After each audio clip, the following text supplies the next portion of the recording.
Assalamualaikum warahmatullahi wabarakatuh. Perkenalkan, saya Reza Mesila Kirana dan saya adalah seorang pelajar yang ingin menyuarakan keadilan di negeri ini.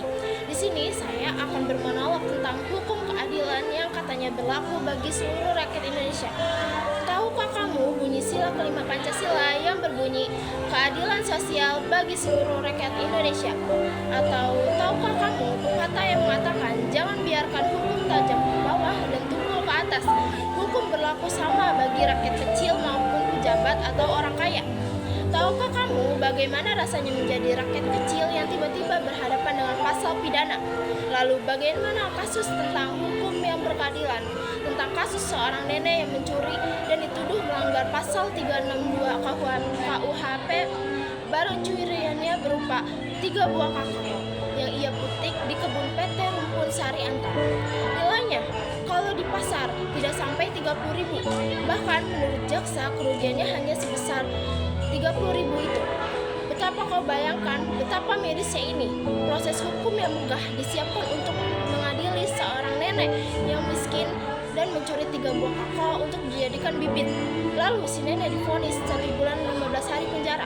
Apakah 3 buah kakao ini lebih berharga daripada koruptor yang merampok uang rakyat untuk biaya kesehatan? Apakah 3 buah kakao ini lebih merusak daripada oknum yang menjual jabatan di pemerintahan? Kenapa untuk kami yang miskin hukum harus tegak lurus tanpa ampun? Mengapa di mata Ketua Majelis Hukum Muslim Butumana yang katanya sempat menangis saat membacakan vonis tidak cukup untuk mengalahkan tuntutan jaksa? Di manakah hati nuranimu itu bersembunyi? Apakah nurani hanya muncul setelah keadilan itu terlanjur patah? Tolonglah, kami rakyat kecil ini butuh perlindungan, bukan ketakutan. Kami butuh keadilan sejati yang berpihak pada kemanusiaan. 3 buah kakao itu menjadi saksi bisu betapa ironisnya nasib keadilan di Indonesia. Lantas, bagaimana dengan para tikus berdasi yang notabene-nya adalah para pejabat yang ekonominya kelas atas yang terjerat dengan kasus korupsi dan suap? Coba deh dibandingkan dengan rakyat kecil yang masalahnya diagung-agungkan hingga berakhir ke persidangan yang tak logis. Padahal masalah itu masih bisa diselesaikan secara kekeluargaan. Hanya dikarenakan kalangan bawah kecil dikucilkan, dicaci maki dan anggap sampah pembuangan. Oh, begitukah? Di mana belas kasihmu? Di manakah mata dan tanganmu itu bekerja? Segitunya unggulnya kau menjual keseimbangan membantu rakyat bawah dalam hukum di negeri ini.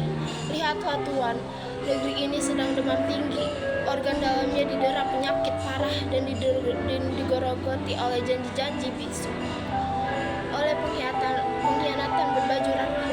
Akhiri Indonesiaku, sebab pembela kebenaran adalah seorang diri itu melelahkan.